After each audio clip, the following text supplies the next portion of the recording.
کیا کبھی رمضان کی کسی خاموش رات میں تمہارا دل اچانک بے اختیار رو پڑا ہو؟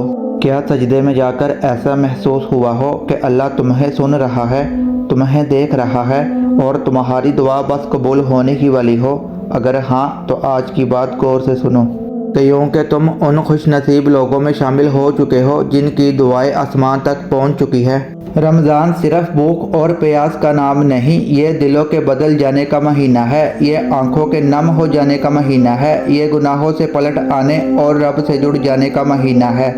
اللہ تعالیٰ قرآن میں فرماتا ہے، اور جب میرے بندے تم سے میرے بارے میں پوچھے تو انہیں کہہ دو میں قریب ہوں، دعا کرنے والے کی دعا قبول کرتا ہوں جب وہ مجھے پکارتا ہے۔ یہ آیت ہمیں بتاتی ہے کہ اللہ دور نہیں، وہ قریب ہے، مگر سوال یہ ہے کہ ہمیں کیسے پتہ چلے کہ ہماری دعا قبول ہونے والی ہے۔ رمضان میں کچھ ایسی نشانیاں ظاہر ہوتی ہے جو اس بات کی دلیل ہوتی ہے کہ تمہاری دعا رد نہیں ہو رہی بلکہ آہستہ آہستہ قبولیت کی طرف بڑھ رہی ہے۔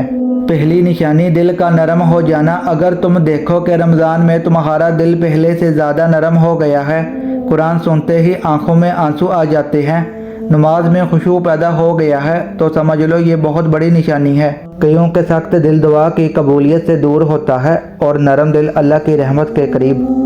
جب بندہ بدلنے لگتا ہے تو یہ اس بات کی علامت ہے کہ اللہ نے اس کی طرف نظر کرم فرما دی ہے۔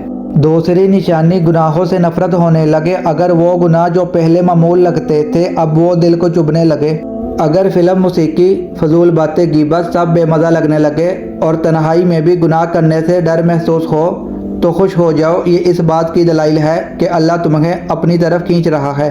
جب اللہ کسی بندے کی دعا قبول کرنا چاہتا ہے تو پہلے اس کا دل پاک کرتا ہے۔